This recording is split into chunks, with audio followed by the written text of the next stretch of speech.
Jaya Gopijanavallabha Girivaradhari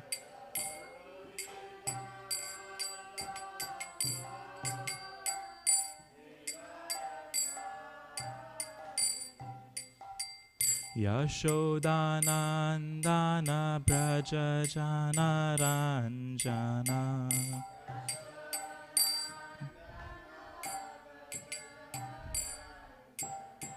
Yashodanandana Brajajana Ranjana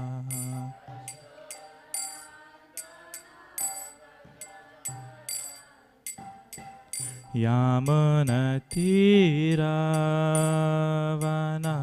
Chari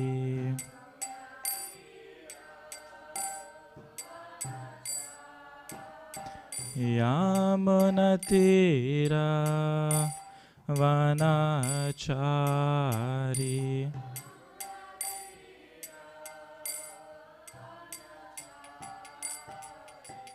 Jaya Radha Madhava Kunja Bihari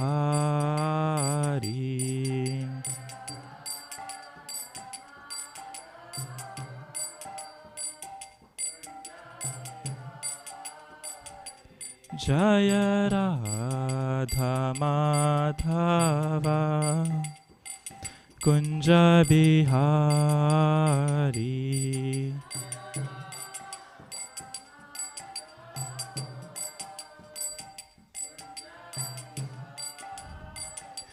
Jaya Radha Madhava Kunja Bihari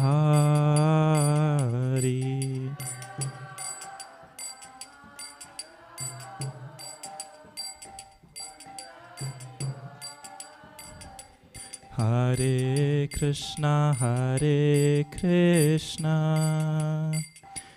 Krishna Krishna Hare Hare Hare Rama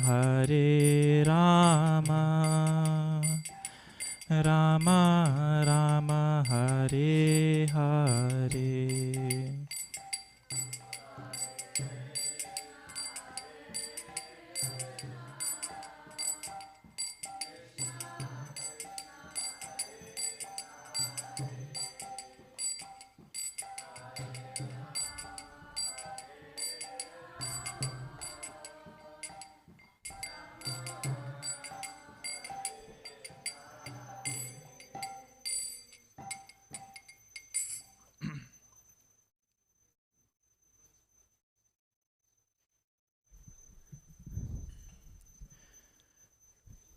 Om Namo Bhagavate Vasudevaya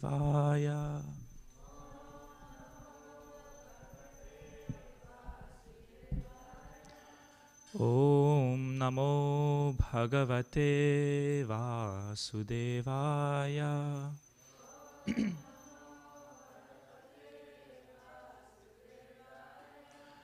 Om Namo Bhagavate Vasudevaya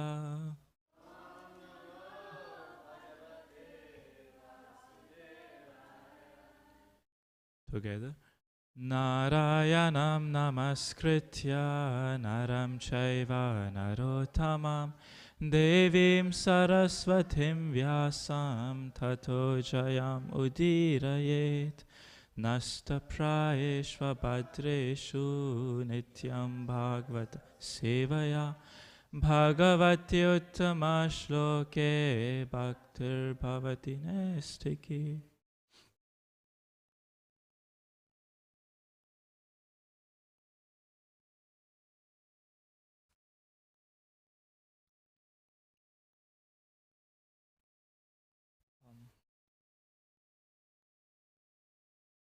So today we will discuss Srimad Bhagavatam Canto 5, Chapter 7, which is titled I think the glorious activities. What's the name of the title? Yes,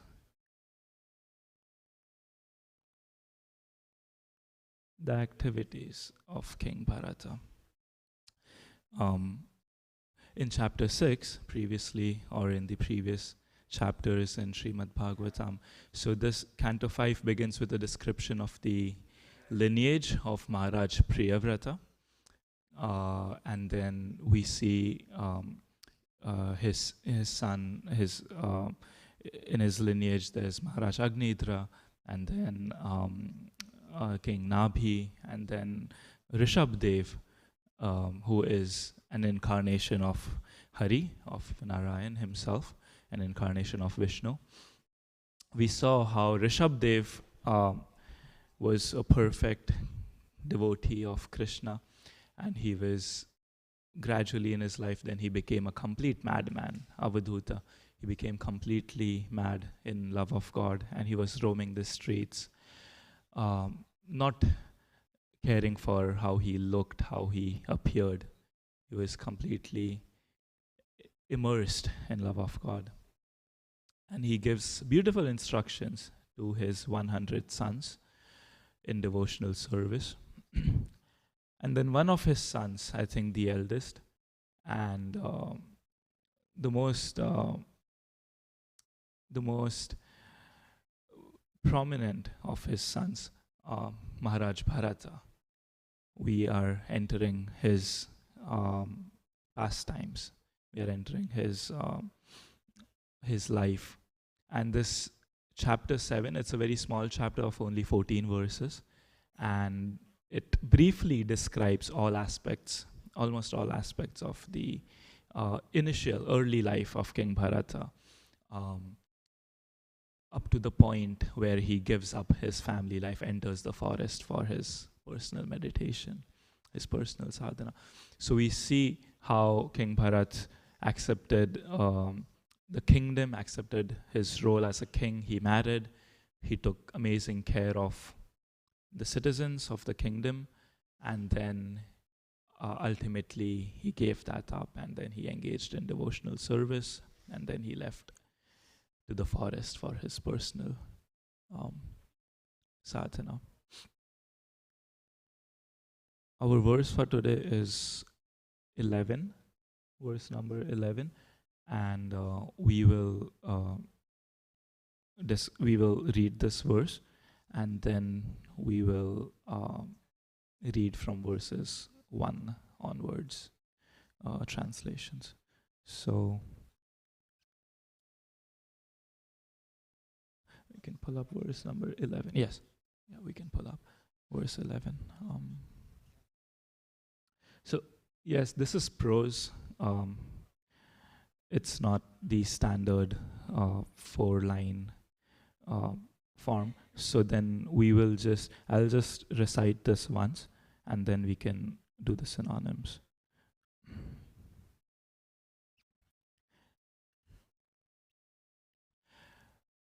Tasmin vavakhila sa ekala pulaha shramopavane vividha kusuma kishalaya tulasikam buddhi kandamula falopaharescha samihamana bhagavata aradhanam vivikta uparata vishayabhilasha upabhritospasama param nivritim avapa. Synonyms together. Tasmin, in that ashrama, vavakhila, indeed, saha Bharat Maharaj, ekalaha, alone, only, pulaha ashrama upavane, in the gardens situated in Pulaha ashrama, vividha kusama kishalaya tulasika ambupi, flowers, twigs, and tulasi leaves, as well as with water. Kandamula phala upahare, by offering of roots, bulbs, and fruits. Cha, and samajana, performing. Bhagavata, of the Supreme Personality of Godhead. Aradhanam, worshipping. Viviktaha, purified. Uparataha, being freed from. Vishaya abhilashaha, desire for material sense enjoyment. Upabhrita, increased. Upashamaha, tranquility. Param, transcendental. Nivritim, satisfaction. Avapa, he obtained. Translation by His Divine Grace A.C. Bhaktivedanta Swami Srila Prabhupada. Together, in the gardens of Pulaha Ashrama, Maharaj Bharata lived alone and collected a variety of flowers, twigs, and tulsi leaves. He also collected the water of the Gandaki river, as well as various roots, fruits, and bulbs. With these, he offered food to the Supreme Personality of Godhead, Vasudev, and worshipping him, he remained satisfied. In this way, his heart was completely uncontaminated, and he did not have the least desire for material enjoyment. All material desires vanished. In this steady position, he felt full satisfaction and was situated in devotional service. Before going on to the purport, we will first read verses 1 to 10 to get the context of what's happening, what's going on, and then we will dive deep into this verse. At this point in this verse, Maharaj Bharat has already come to the Pulaha ashram, to the forest, for his deep bhajan, for his deep personal devotional service. But before this, how he performs his duties and how he lives, we will read that. So, texts 1 to, we'll read texts 1 to 10, and then we will also discuss in between.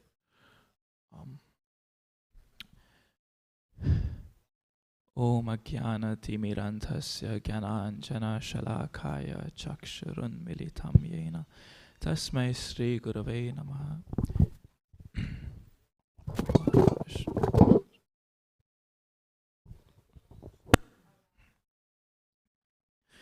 Namaha Om Vishnupadaya Krishna Prestaya Bhutale Shri Mate Bhaktivedanta Swaminiti Namine. Namaste Saraswate Deve Gauravani Pracharine Nirvishesha Shunyavadi Paschatya Deshatarine Panchatattvatsmakam Krishnam Bhakta Rupa Svarupakam Bhaktavataram Bhaktakyam Namami Bhakta Shaktikam. Jai Sri Krishna Chaitanya Prabhu Nityananda Sri Advaita Gadadhar Sri Vasati Gaur Bhakta Vrinda. Hare Krishna, Krishna Krishna, Hare Hare, Hare Rama, Rama Rama, Hare Hare.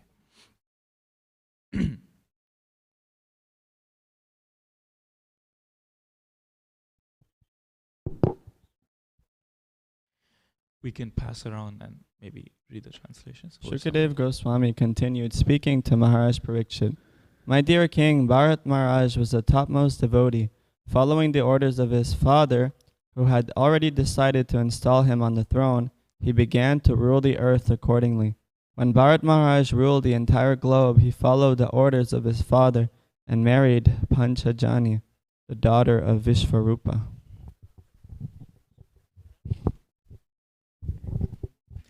Vishvarupa, I think,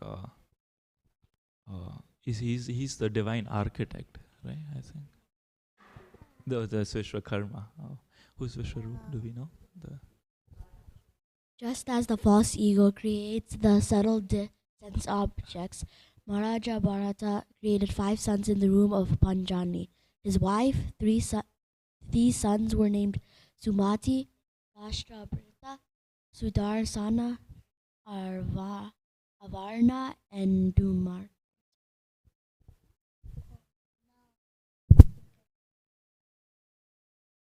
Formerly, this planet was known as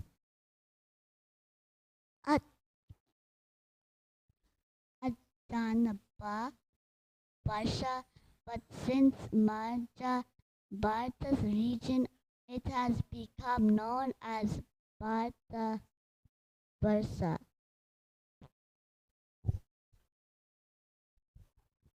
Maharaj Bharat was a very learned and experienced king on this earth.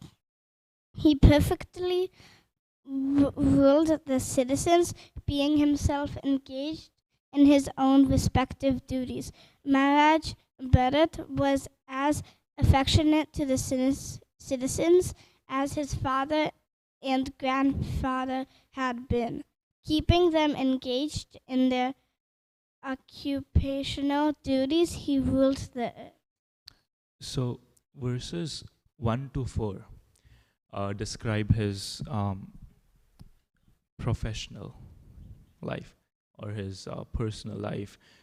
He got married to what was the name? Panchajani?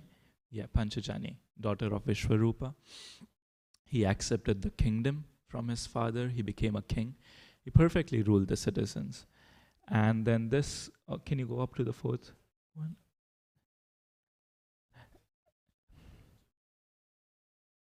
He perfectly ruled the citizens, being himself engaged in his own respective duties. Maharaj Bharata was as affectionate to the citizens as his father and grandfather had been.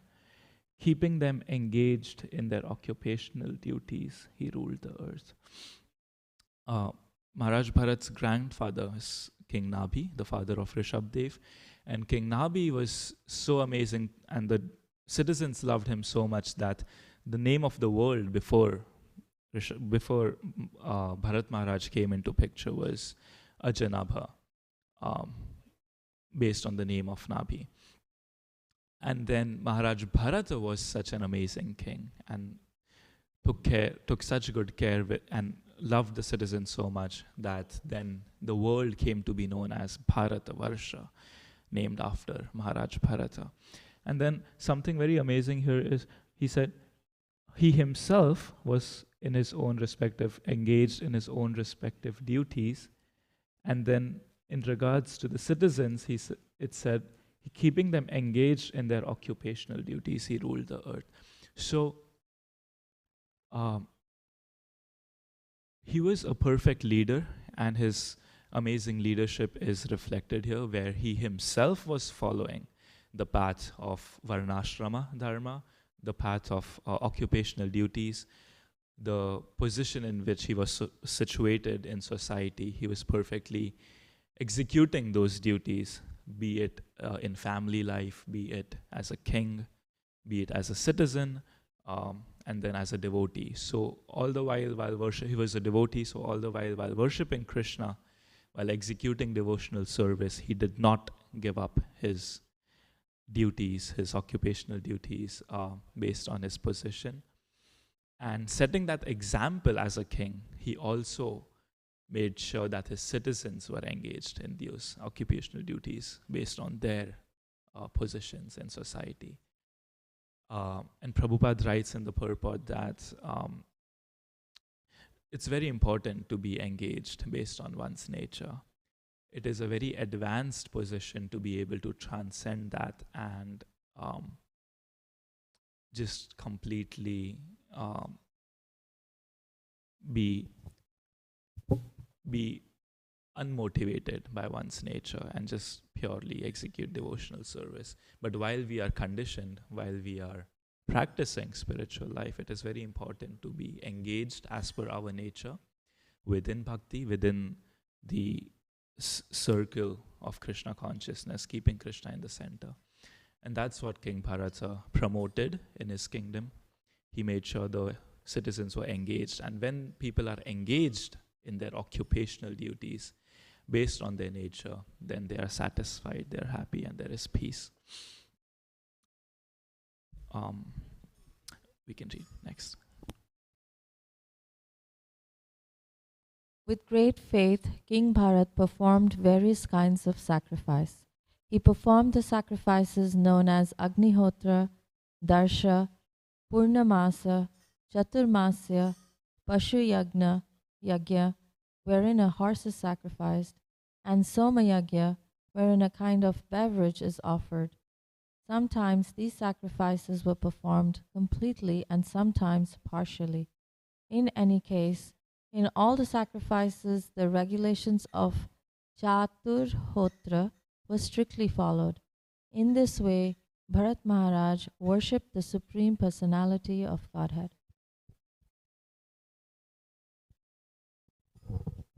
After performing the preliminaries of various sacrifices, Maharaj Bharat offered the results in the name of religion to the Supreme Personality of Godhead Vasudev.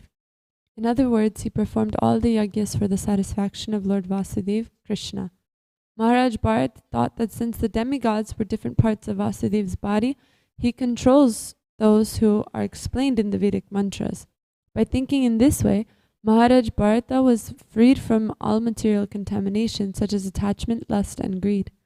When the priests were about to offer the sacrificial ingredients into the fire, Maharaj Bharata expertly understood how the offering made to different demigods was simply an offering to the different limbs of the Lord. For instance, Indra is the arm of the Supreme Personality of Godhead, and Surya, the sun, is his eye. Thus, Maharaj Bharata considered that the oblations offered to different demigods were actually offered unto the different limbs of Lord Vasudeva.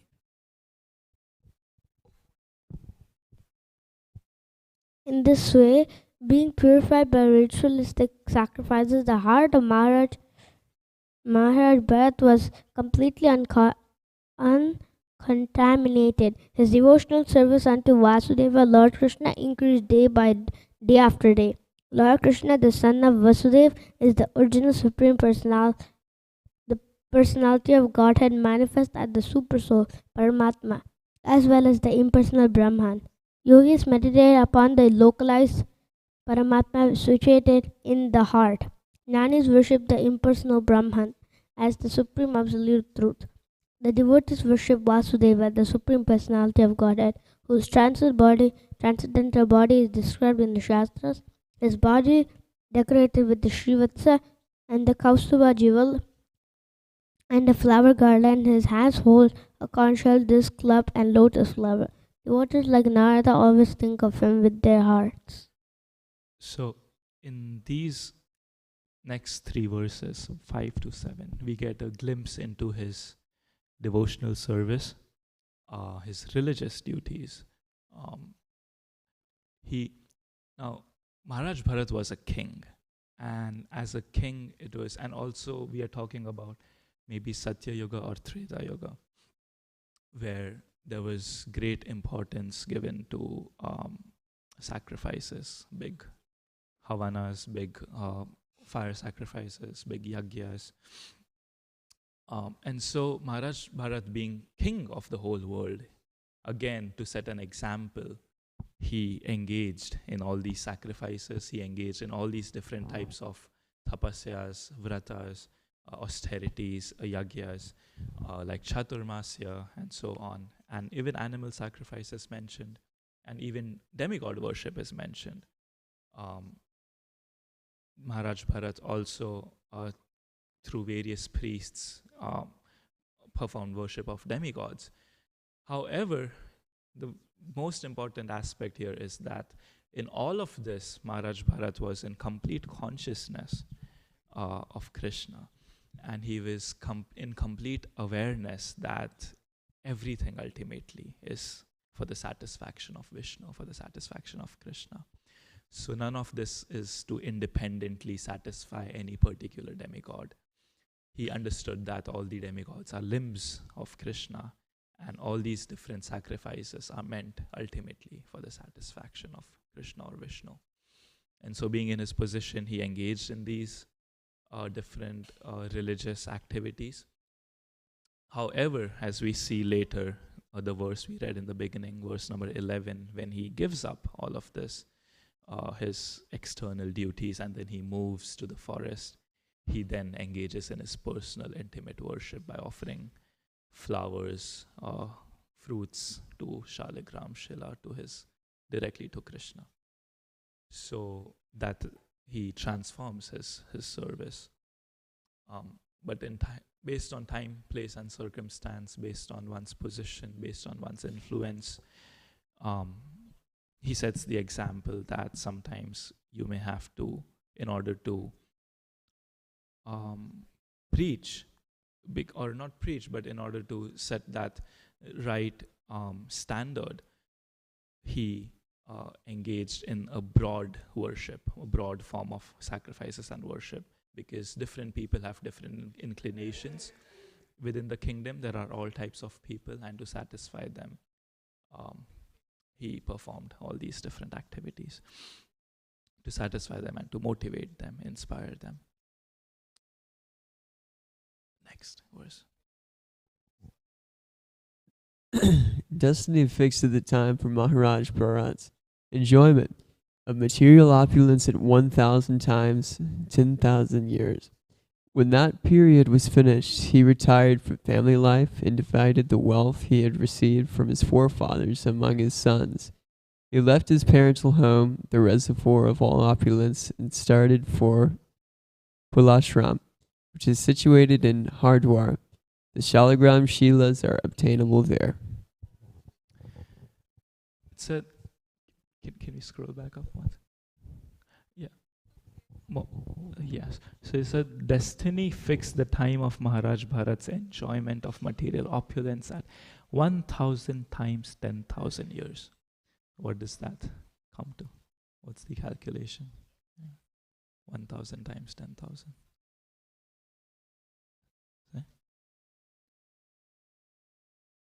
10 million. Yes. 10 million years. I have a question. It said that was the reign of Bharat Maharaj, right? Before he retired from family life, his kingdom, his rule, 10 million years. However, the duration of this Chatur Yuga is only about 4 million years. So 4.3 million years. So how is it possible that he ruled for 10 million years?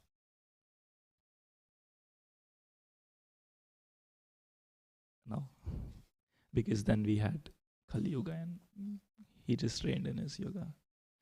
So in Mahabharata, it is mentioned that for one who observes vows of Vedic life, the one who is exalted, 1 day is equivalent to 1 year. So a great personality who is exalted, if they are strictly following Vedic vows, if they are strictly following the Vedic principles, then it is said that each day of their life is equivalent to 1 year. That is how much they live, that is how much they grow. So in a lot of places, we will see these huge number of years, huge durations, but they are not always literal. So 10 million years, I did the calculation, it comes, 10 million days, it comes down to 27,000 years.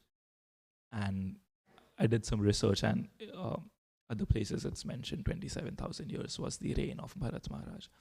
So he ruled for 27,000 years in his yuga. Maybe I'm not sure if it's Satya Yuga or Treta Yuga, but that's still a very long period of time, and he ruled for those many years. And when that period was finished, he retired from family life and divided the wealth he had received from his forefathers among his sons. He left his paternal home, the reservoir of all opulence, and started for Pulahashrama, which is situated in Haridwar. After ruling for 27,000 years, having the biggest kingdom, being the king, being the ruler of the entire world, he gave it up like it was nothing. He divided his wealth, he divided his kingdom among his sons, and he walked away to the forest. And I was comparing this to our situation, where if I have possession of something for 27 hours, I become so attached to it, and I don't want to give it up. if we accumulate a small amount of wealth, anything material, we become so attached that we don't even want to think of giving it up. And people in this world, with the little wealth they accumulate, with the little opulences they accumulate, they become so deeply blinded by it, that so many quarrels and so many crimes in this world are based on, or are sprouted from the issue of possession, possessing land, possession of property, possession of wealth, possession of kids between parents who get separated, even possession of pets sometimes. And so people don't want to give up these things easily, which they have had possession for a few days, weeks, months, years. And here we are talking of Bharat Maharaj, who was the king of the entire kingdom, who possessed immense wealth, fame, popularity, power for 27,000 years. And then one day he just gives it up. He just divides it among his sons. No dispute, no attachment, just as a person uses the restroom and flushes and walks out. That's how Bharat Maharaj treated his material opulence. Just walked away because his mind was fixed on something else. He had a higher goal. This was not his purpose of life. He knew why he was here. He accepted something temporarily as his duty. He treated this world as a visitor treats a hotel. We go to the hotel, we use whatever we need, and then we check out and leave without any attachment to anything else. We enjoy in the process, but then we leave. And so that is how Bharat Maharaj treated his 27,000 years of reign, as he was just a visitor in this world. He did his part, he enjoyed his kingdom, but then he left without any attachment. Next verse, please.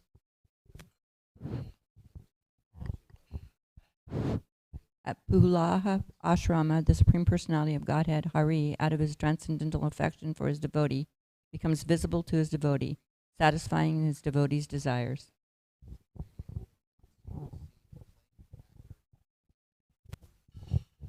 In Pulaha Ashram is the Gandaki River, which is the best of all rivers. The Shaligram Shila, the marble pebbles, purify all those places. On each and every marble pebble, up and down, circles like navels are visible. Can we scroll back up to verse 9? So here it is said, the Supreme Personality of Godhead, Hari, out of his transcendental affection for his devotee, becomes visible to his devotee, satisfying his devotee's desires. Now, a lot of times there's so many amazing points in these verses that came out when I was preparing for this, that I just feel like highlighting some of those. So this verse, many times devotees, when we practice spiritual life, when we practice bhakti, a lot of times we feel that it may seem like a one-sided effort or a one-sided process, especially when we hear things like, oh, we have to please Krishna. Krishna must be pleased. It is his own sweet will if he wants to reveal himself to us or not. But we must put in our effort. We must continue with our love, our practice. He may or may not be pleased. He may or may not be visible. These questions may come to mind that it seems like one-sided. Does he even care? Does he care about me? Does he love me to the same degree? Is he as eager to reciprocate? It doesn't seem like sometimes. And so in this verse, there's a word used, two words. One is Nija Jananam, in relation with Krishna, how Krishna feels towards his devotee. Nija Jananam. Nija means my own, intimate, personal. And Jananam is people. So Krishna, the way Krishna thinks of devotees or thought of Bharat Maharaj is this is my own person, these are my own people. That's how Krishna thinks of devotees. And then the word used for transcendental affection, Hari out of his transcendental affection, it's Vatsalyam actually, that Prabhupada translates to transcendental affection. And what Vatsalya also means, can anyone say, what does Vatsalya also mean? Parental affection, yes. And so that is how Krishna's love is. It is like the love of a parent. And we know by our experience in this world that parents, most of the times, in general speaking, love their kids much more than the kids can actually love them back. The amount of love, care, and commitment that parents have towards their kids is mostly not reciprocated to the same degree by the kids. And that's how the world is hardwired. That's how parents are hardwired. They are so deeply committed to their children. And that is the love of Krishna, like a parent. And so he is more eager to see us. He is more eager to give us his affection, to reveal himself to us. But the only price that we have to pay is the price of choice. It is said by choice we come to this material world, and by choice we can get out of the material world. And to give a hint of Krishna's deep care and how much he actually is eager to receive us, I'll quote, there's a beautiful pastime of Gop Kumar in Brihad Bhagavatamrita. And in that pastime, when Gopakumar, a jiva, finally returns back home, back to Godhead, to Golok Vrindavan, Krishna addresses him and he says, "Welcome, welcome, my dear boy. I am fortunate, most fortunate to meet you here. For so long I have been eager to see you. My dear friend, you have passed many lifetimes without paying any attention to me at all. For so long, hope had me dancing like a fool, thinking, perhaps in this lifetime, or this, or this, or this, he will finally turn his face toward me. But I could find no pretext on which to bring you to my abode, dear brother, and still follow the timeless laws that I myself have created. You showed me no mercy, and as I considered this, I grew impatient, full of anxiety to receive your favor. So I transgressed my eternal code of conduct and arranged for you to take your current birth. Dear boy, in that divine district of Govardhana, my most beloved abode, I myself became your guru, known by the name Jayanta. Today you have at last fulfilled the desire I have harbored for so long. Please nourish your happiness and mine by staying here forever."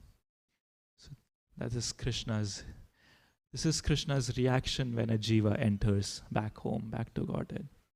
This is how eager he is. He says he transgressed his own laws, personally came and became his guru to bring him back home.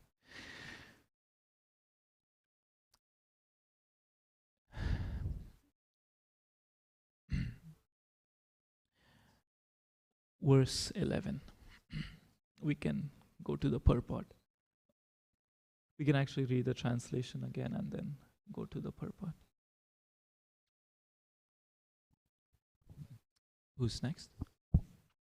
In the gardens of Pulaha Ashram, Maharaj Bharat lived alone and collected a variety of flowers, twigs, and tulsi leaves. He also collected the water of the Gandavi river, as well as various roots, fruits, and bulbs. With these, he offered food to the Supreme Personality of Godhead, Vasudeva, and worshipping him, he remained satisfied. In this way, his heart was completely uncontaminated, and he did not have the least desire for material enjoyment. All material desires vanished. In this steady position, he felt full satisfaction and was situated in devotional service. Thank you. Purport by Srila Prabhupada. Everyone is searching after peace of mind. Srila Prabhupada begins with this. This reminded me of the second verse of Shikshashtakam, the first verse of Shikshashtakam, Cheto Darpanam Arjanam, in which the very second symptom of chanting Hare Krishna is, anyone remembers the second symptom in the Shikshashtakam?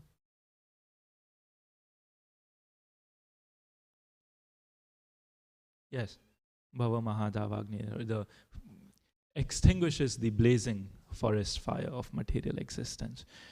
And so that is the second most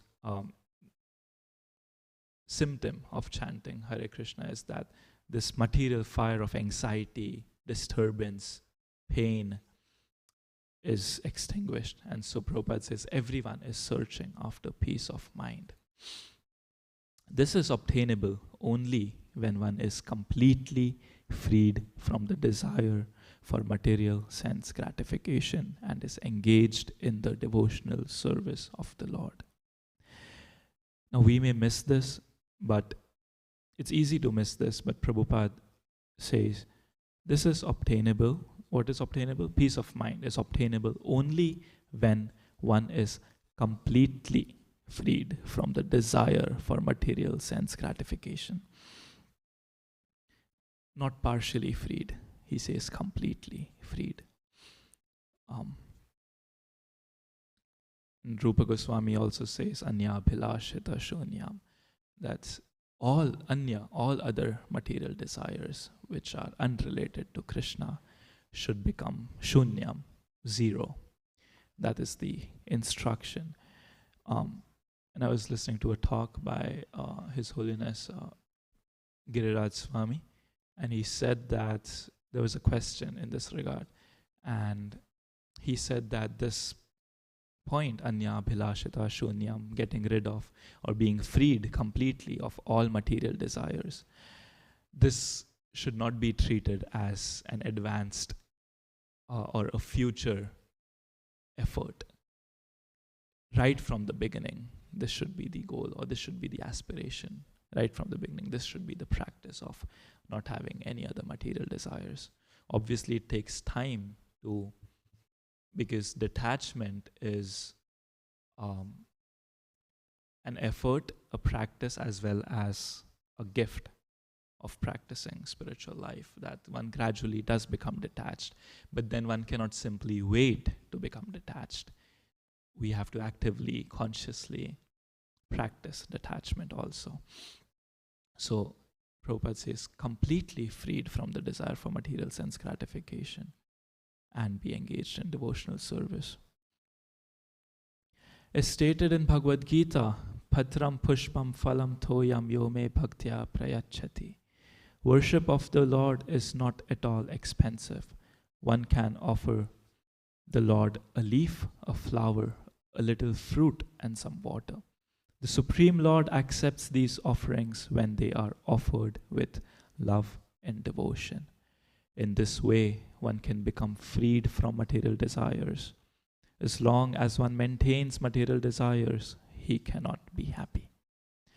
As soon as one engages in the devotional service of the Lord, his mind is purified of all material desires. Then one becomes fully satisfied.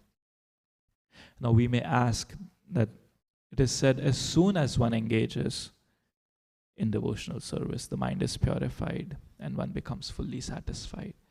But we may ask that we have been practicing devotional service, we have been offering Patram Pushpam to the Lord for many years, but I don't think I am fully satisfied. And so there are two things in this purport that we may miss.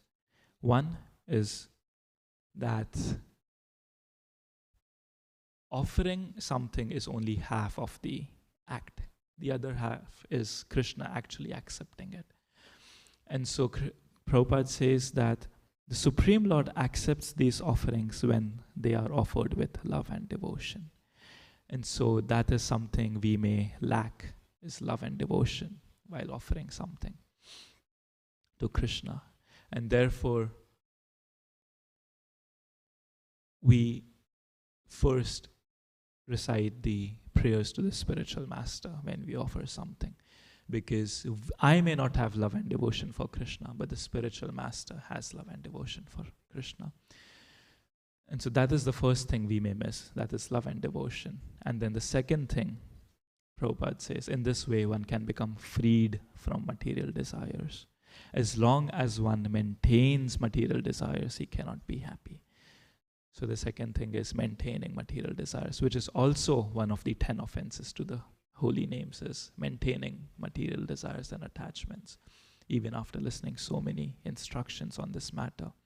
So offering with love and devotion and actively trying to mitigate our material attachments will then lead to this result of becoming fully satisfied and being purified in our heart. Savai pumsam paro dharmo yato bhaktiradokshaje ahetukya pratihata yayatma suprasidati vasudeve bhagavati bhakti yoga prayojata janyatya shuvairagyam jnanam chayadahetukam. The supreme occupation, dharma, for all humanity is that by which men can attain to loving devotional service unto the transcendent Lord. Such devotional service must be unmotivated and uninterrupted in order to completely satisfy the self.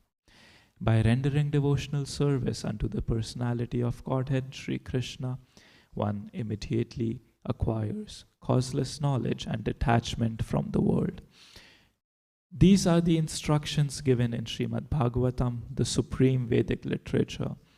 One may not be able to go to Pulaha Ashrama, but wherever one is, one can happily render devotional service to the Lord by adopting the processes mentioned above. One may not be able to go to Pulaha Ashram, but wherever, we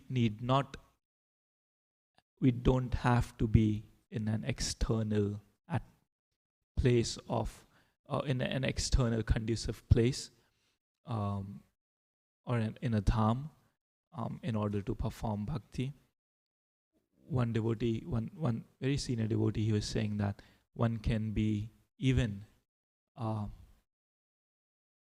sitting on a toilet and still be in complete spiritual consciousness, still be experiencing bliss if one's consciousness is correct. And so the focus that we should have is on advancing our consciousness, working on our consciousness. It is a very active, it is a very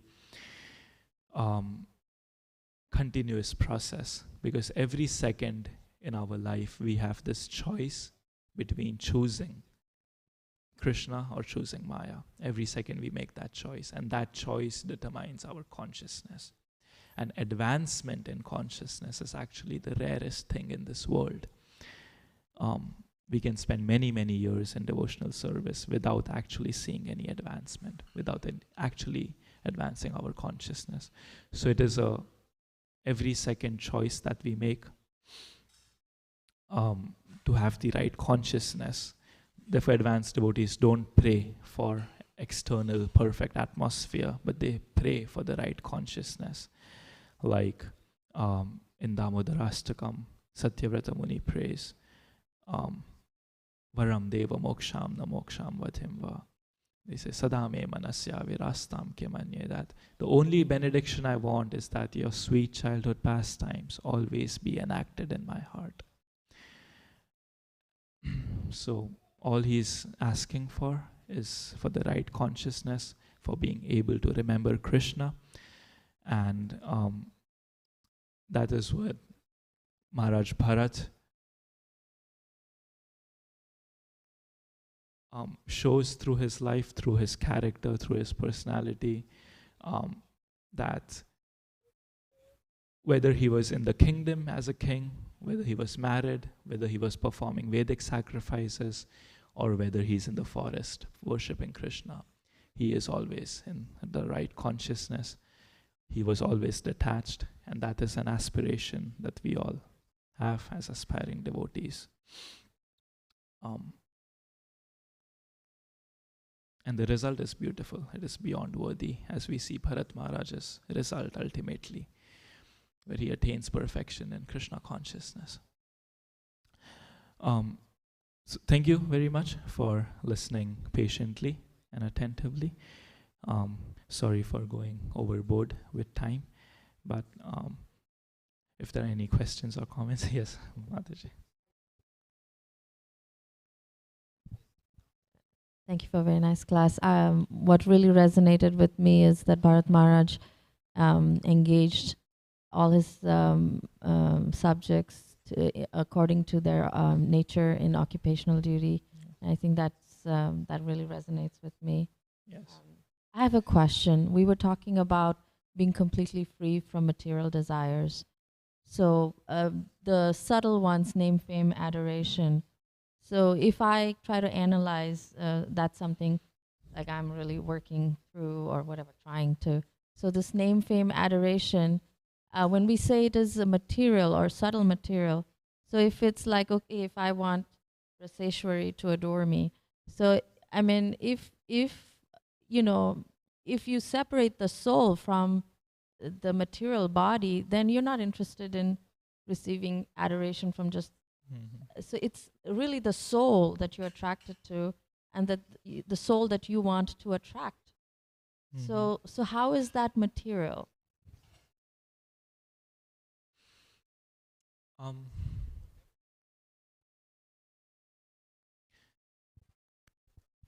Well, desire for prestige or adoration, the intention behind that desire, or I think the root of that desire again comes, it is the soul ultimately that is desiring that pleasure, like you said, but that it's sprouting from identification with the body again, or identification with why you need that adoration, or why you are looking for that adoration, or because it is different from the desire for love. If there is desire for love simply, then that is a symptom of the soul, of being loved, loving and being loved. That exchange is soul to soul. But like you said, desire for name, fame, prestige, that is a function of the false ego, which is material, which is the subtle part of the subtle body. And because the soul, more than the external body, the soul is more influenced by the subtle body, because the subtle body remains with the soul life after life. And so this desire sprouted from the false ego of having this, receiving this prestige, or receiving this attention, recognition. It keeps expanding life after life if we don't check it. And so it is ultimately a material desire, because it is not simply a desire for love. It's the false ego in action, I think, if I understand your question correctly. And then how do we then how do we try to say, okay, this is love, you're wanting to share love with the soul, versus you're wanting to share affection, but you're really wanting adoration. How do you distinguish between that? How to, when you're sharing love with other souls versus, okay, I think there's an ulterior motive. I think,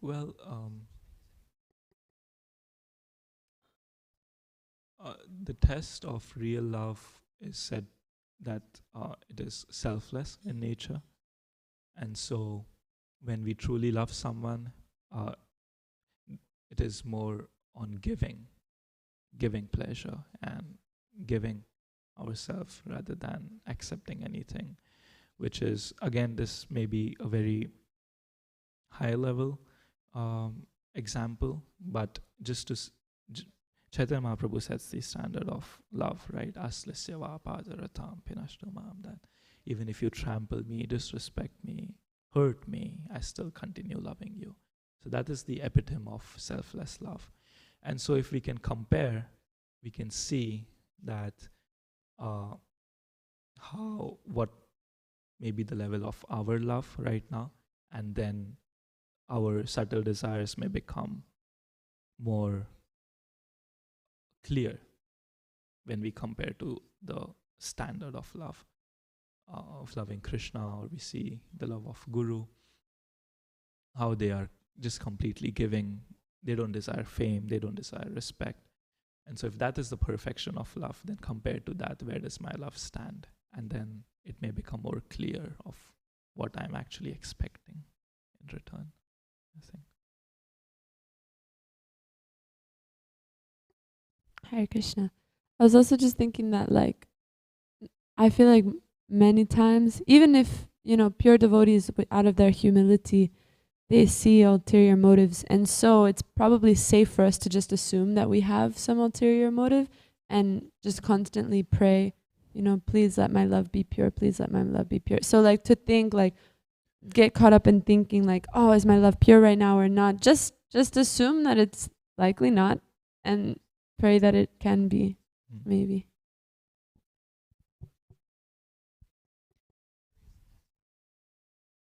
Yeah.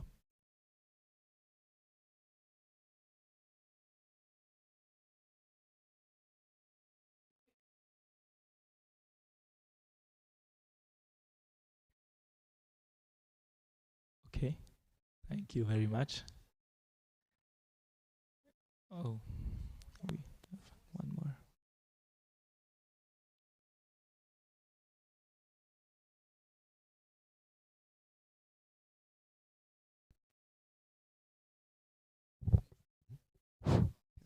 Thank you for a very nice class, Prabhu. I just wanted to say thank you for the reminder that every second offers a choice between Maya and Krishna, because that's not easy to remember. And I think it's a very, very important point. So thank you very much for reminding me of that. Thank you. Thank you. Yes. Thank you very much. We will end here. Srila Prabhupada ki jai. Hare Krishna.